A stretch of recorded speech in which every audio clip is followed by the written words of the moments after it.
உதயநிதி எடுத்த ஒரு செங்கல் எய்ம்ஸினுடைய செங்கல்னு பார்த்துடாதீங்க. இன்னொரு செங்கல் இருக்குது, சனாதன எதிர்ப்பு அப்படின்னு சொல்லி தொடங்கினார் பார்த்தீங்களா.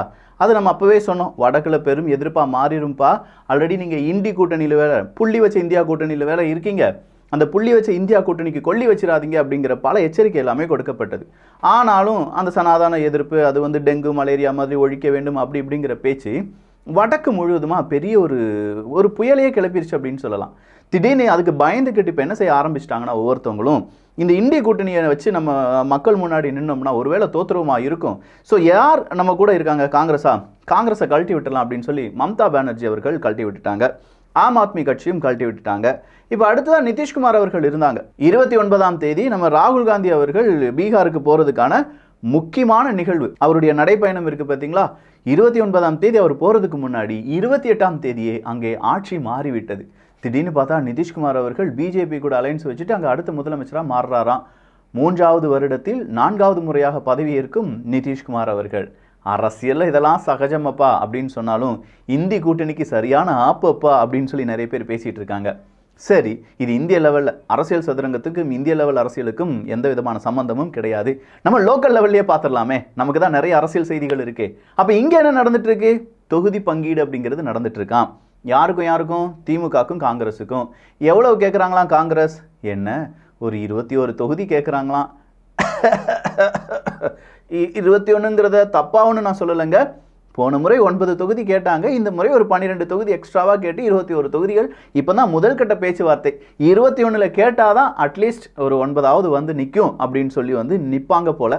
பார்க்கலாம், 30ல் வந்து 21ல் வந்து அடுத்த 10, 9, 8 எத்தனை தொகுதிக்கு வந்து நிற்கிறாங்கன்னு தெரியல. இந்த தொகுதி பங்கீடு நடப்பதற்கு முன்னாடியே நிறைய பேர் இப்போ காங்கிரஸை எதிர்க்க ஆரம்பிச்சிருக்காங்க. திமுக காரங்களே, என்னப்பா காங்கிரஸ் எலெக்ஷன் நேரம் மட்டும் வெளியில வரீங்க, மீதம் இருக்கும் நேரம்லாம் பதுங்கி உட்காந்துக்கிறீங்க அப்படிங்கிற பேச்சுவார்த்தையெல்லாம் அடிப்படுறதுனால நம்ம ஊருக்குள்ளும் இந்தி கூட்டணி நிலைக்குமா நிலைக்காதா அப்படிங்கிற ஒரு கேள்வி இருக்கு.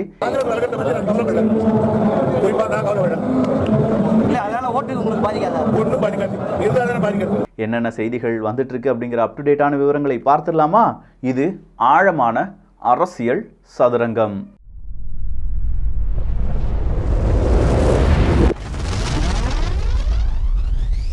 சரிப்பா, இப்போ நம்ம முதலமைச்சர் மு க ஸ்டாலின் அவர்கள் ஸ்பெயினுக்கு போயிட்டு இருந்திருப்பார், இல்லை இப்போ போய் இறங்கியிருப்பார். 8 மணி நேரம் டிராவல் அப்படின்னு சொல்கிறாங்க.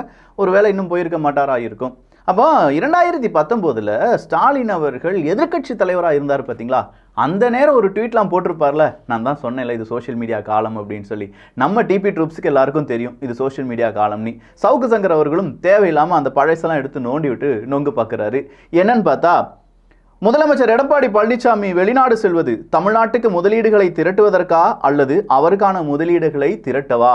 கழகத் தலைவர் MK ஸ்டாலின் அவர்கள் கேள்வி அப்படின்னு சொல்லி ஒரு கேள்வியை கேட்டிருக்கார். யாரு? எடப்பாடி பழனிசாமி அவர்கள். எத்தனை முறை வெளிநாட்டுக்கு போனாரு? ஒரே ஒரு முறை வெளிநாட்டுக்கு போனாரு அப்படின்னு சொல்றாங்க. ஸோ வெளிநாட்டுக்கு போனது தமிழ்நாட்டினுடைய நிதியை திரட்டவா இல்லை அவருக்கான நிதியை திரட்டவா அப்படின்னு சொல்லி நான் கேட்கல, மு க ஸ்டாலின் அவர்கள் கேட்டிருக்காங்க. அப்போ சவுக்கு சங்கர் அவர்கள் இதற்கு பதிலடியாக என்ன சொல்லியிருக்காங்கன்னா, நல்லா கேட்டிருக்கீங்க. யாரு? மு க ஸ்டாலின் அவர்களை பார்த்து நல்லா கேட்டிருக்கீங்க. அவர் ஒரு வாட்டி தான் போனாரு, நீங்க மோடிக்கு அடுத்த இடத்துல இருக்கீங்க அப்படின்னு சொல்ற ஒரு உண்மையை போட்டு உடைச்சிட்டாரியா. இந்த மோடி அடிக்கடி ஊர் சுத்துறாருன்னு சொல்லி இதே திமுக காரங்க தான் பெரிய அளவில் பிரச்சாரம் பண்ணாங்க. யாரும் மறந்துருக்க மாட்டீங்களே. பாருப்பா ஊனா வெளிநாட்டுக்கு போயிடுறாரு. இதே திமுகவை சார்ந்த எத்தனை பேர் அதை கேலிங் கூத்துமா செஞ்சிருப்பாங்க அப்படிங்கிறது எனக்கு நல்லா தெரியும், டிபி ட்ரூப்ஸ்க்கு நல்லா தெரியும். அடிக்கடி ட்ரெஸ்ஸை மாற்றிக்கிறாரு. இப்போ மு க ஸ்டாலின் அவர்கள் என்ன வேட்டி சட்டையோடியா போனார், ப்ரெஸ் மீட்டில் கூட ஓவர் கோட்லாம் போட்டு ஜாக்கெட்லாம் போட்டு தானே பேசினார். அப்போ அவர் ட்ரெஸ் மாற்றலாம், ஆனால் இவர் ட்ரெஸ் மாற்றக்கூடாது. என்னங்கப்பா அவங்க நியாயம்? இதை நான் கேட்கல, சோஷியல் மீடியாவில் எல்லாரும் கேட்டுட்டு இருக்காங்க. நியாயமான கேள்விகள். இங்கே யாரையும் தரைக்குறைவாக பேசலை. நீங்கள் செய்யும் போது இனிக்குது, அவங்க செய்யும் போது அது புளிக்குது அப்படிங்கிறது தான் இங்கே இருக்கக்கூடிய கேள்வி. அப்போ 2 பேருடைய நோக்கமும், எடப்பாடி பழனிசாமி அவர்கள் வெளிநாட்டுக்கு போன நோக்கமும், மு க ஸ்டாலின் அவர்கள் வெளிநாட்டுக்கு போனதுக்கான நோக்கமும் உங்களுடைய நிதியை திரட்டவா, தமிழ்நாட்டுக்கு நிதி திரட்டவா அப்படிங்கிற ஒரு கேள்வியை இப்போ எல்லாரும் கேட்குறாங்க. தலைவரே, என்ன தலைவரே இப்படி வந்து நீங்கள் 2019ல் போட்ட ட்வீட் அன்னைக்கே டிலீட் பண்ணியிருக்க வேண்டாமா? இப்போ வந்து வசமாக மாட்டி எல்லாரும் கேட்குறாங்க. திமுகவிடம் 21 தொகுதிகளை கேட்கும் காங்கிரஸ் அப்படிங்கிற அந்த செய்தியை நீங்கள் எப்படி பார்க்குறீங்க? அது செய்தியா இல்லை பெரிய ஒரு இடியா அப்படிங்கிறத போக போக நமக்கு சில நபர்கள் உணர்த்துவார்கள். அடுத்ததாக வந்திருக்கக்கூடிய இன்னொரு செய்தி என்ன அப்படின்னு பார்த்தீங்கன்னா, நம்ம விசிகா இருக்காங்கல்ல, விசிகாவினுடைய முக்கியமான ஒரு நபர், அவர் மாநகராட்சி அதிகாரிகளுடன் சேர்ந்து ரூபாய் 18 கோடி ரூபாய் நிலத்தை அபகரிப்பதற்காக கொஞ்சம் ஏதோ திட்டம் போடுறாராம். சார் திருமாவளவன் சார், என்ன சார், குரலற்றவர்களுடைய குரல், ஒடுக்கப்பட்டவர்களுடைய குரல், என்னானாலும் சரி, யாருடைய அந்த ஒரு சமூக நீதிக்கும் ஒரு சின்ன அவலம் ஏற்பட்டாலும் தட்டி கேட்போம் அப்படின்னு சொல்கிற நம்ம திருமாவளவன் அவர்கள் அவங்களுடைய கட்சியில் இருக்கக்கூடிய மிக முக்கியமான ஒரு கவுன்சிலர், அந்த கவுன்சிலர் செய்கிற வேலையா நியூஸில் போட்டிருக்காங்கங்க. அந்த நியூஸை பார்த்தா முரளி கிருஷ்ணன் அப்படிங்கிறவங்களும் சந்திரமால் அப்படிங்கிறவங்களும் ஒரு பாட்டி இருந்திருக்காங்கப்பா. அந்த பாட்டிக்கு ஒரு சொத்து இருந்திருக்கு. சென்னையில் தான் ஒரு முக்கியமான ஸ்ட்ரீட்டில் அந்த வீடு இருக்குது. அந்த வீட்டை 1940 கட்டி அவங்க இருக்காங்க. அந்த அம்மா மட்டும்தான், அந்த பாட்டி அம்மா மட்டும்தான் உயிரோடு இருந்திருக்காங்க. அந்த பாட்டி அம்மா இறந்த பிறகு அந்த பேத்திக்கு உயில் எழுதி வச்சிருக்காங்க, இந்த சொத்து உனக்கு தாமா. ஆனால் இந்த சொத்து கூட அந்த பில்டிங் இருக்குன்னு சொன்னோம்னா அந்த பில்டிங்க்கு முன்னாடி 2 கடைகள், வீடுகள் எல்லாமே இருக்குது. அப்போ இதுலேருந்து வாடகை வருமானம் வரும்ல, இந்த வாடகை வருமானத்தை முரளி கிருஷ்ணன், அதாவது பேரன் ஒருத்தர் இருந்திருக்காரு, அவர் உயிரோடு இருக்கிற வரைக்கும் அந்த வாடகை பணத்தை அனுபவிச்சுக்கலாம். ஸோ வாடகை மட்டும்தான் யாருக்கு சொந்தம்? முரளி கிருஷ்ணன் அவர்களுக்கு சொந்தம். அந்த இடம் யாருக்கு சொந்தம்? பெண்ணுக்கு, பேத்திக்கு தான் சொந்தம். இதெல்லாம் நடந்து முடிஞ்சு அந்த அம்மாவை இறந்துட்டாங்க. ரொம்ப நாள் இந்த சந்திரமால் அப்படிங்கிறவங்க வெளியூரில் இருக்காங்க. இந்த முரளிகிருஷ்ணன் அவர்கள்ட்ட யாரோ நபர் ஒரு 100 வருஷத்துக்கு இந்த இடத்த குத்தகைக்கு வாங்கியிருக்காங்க. சீனாக்காரன் டெப்ட் ட்ராப் பண்ணுவான் பார்த்தீங்களா, அதே மாதிரி இந்த முரளிகிருஷ்ணனுக்கும் யாரோ ஒரு டெப்ட் ட்ராப் பண்ணியிருக்காங்க. பேர் யாருன்னு பார்த்தா செய்யதுங்கிறாங்க. செய்யது 25 லட்சம் ரூபாய் முரளிகிருஷ்ணனுக்கு கொடுத்ததாகவும், முரளிகிருஷ்ணன் அவருக்கு சொந்தமே இல்லாத ஒரு இடத்த செய்யது 100 வருஷம் லீஸு கொடுத்த மாதிரி ஒரு டாக்குமெண்ட்டை ப்ரிப்பேர் பண்ணி செய்யது இப்போ என்ன செய்கிறாரு, நேராக இன்னொருத்தட்ட போகிறார். அவர் பேர் என்ன அப்படின்னு பார்த்தீங்கன்னா கோபிநாத். அவர் யார் அப்படின்னு பார்த்தீங்கன்னா விசிகாவினுடைய கவுன்சிலர் அப்படின்னு சொல்கிறாங்க. அந்த கவுன்சிலர் யார் அப்படின்னு பார்த்தீங்கன்னா முக்கியமான ஒரு நபராக அங்கே இருக்கார். அவர் இதில் ஒரு ஓரமாக ஒரு வீடு, ஒரு ரூமை வாடகைக்கு எடுக்கிறார்.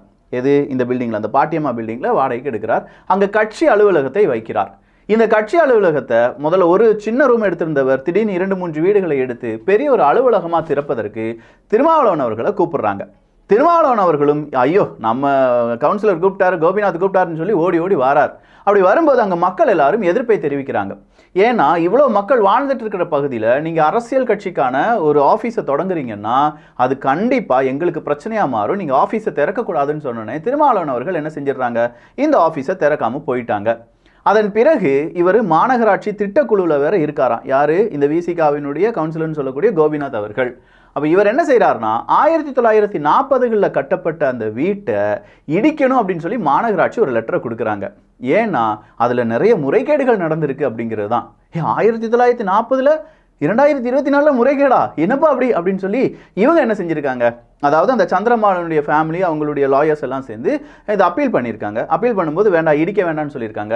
1940s கட்டின ப்ராப்பர்ட்டிக்கு இப்போ இதில் டீவியேஷன் இருக்குது அப்படின்னு சொல்லி எங்களை ஹராஸ் பண்ணிட்டு இருக்காங்க. மறுபடியும் ஒரு ப்ரெஷர் எங்கிருந்தோ போயிருக்கு. ஒருவேளை கோபிநாத் அவர்கள் கொடுத்துருக்கலாம் அப்படின்னு சொல்லி அந்த செய்தி ஊடகம் செய்தியை வெளியிட்டிருக்கிறார்கள்.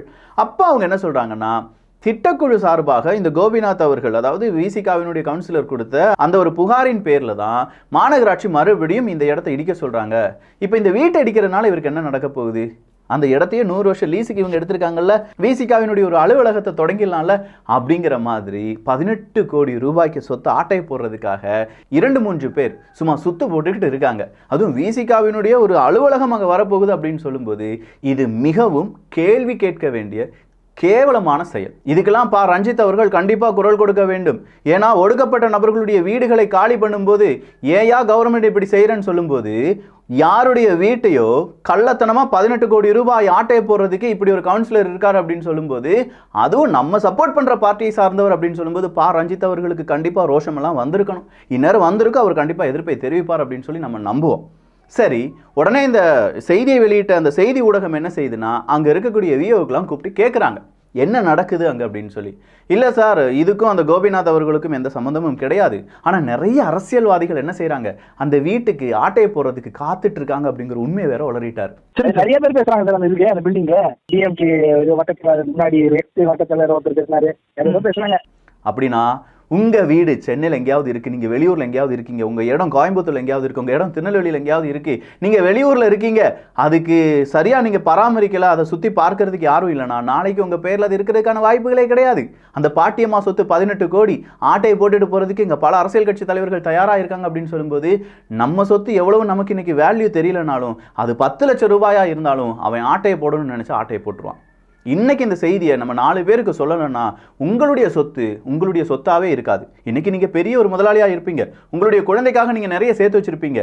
நாளைக்கு ஒரு அரசியல்வாதி அந்த இடம் எனக்கு தான், அந்த தொழில் அந்த ஷாப் எனக்கு தான், அந்த மார்க்கெட்டுக்குள்ள இருக்கக்கூடிய உன் கடை எனக்கு தான், அந்த ஷட்டர் எனக்கு தான் அப்படின்னு சொல்லி கையகப்படுத்திட்டான், கண்ணு வச்சுட்டானா உங்க குழந்தைக்கு நீங்க வாயை கட்டி வயிற்ற கட்டி சேர்த்து வச்ச அந்த சொத்து என்ன ஆகிறது?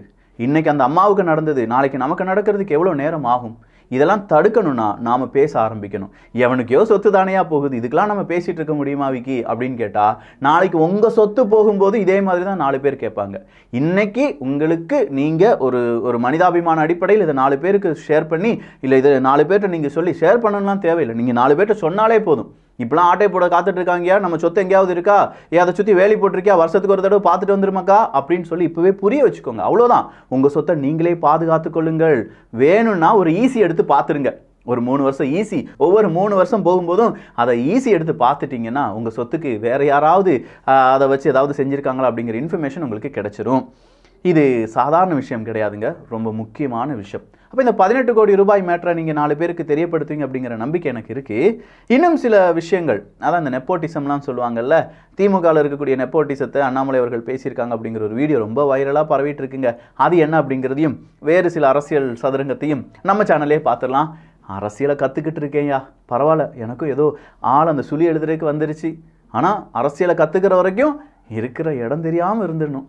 நல்லதை பகிர்ந்து நல்ல சமுதாயத்தை உருவாக்குவோம். நன்றி, வணக்கம்.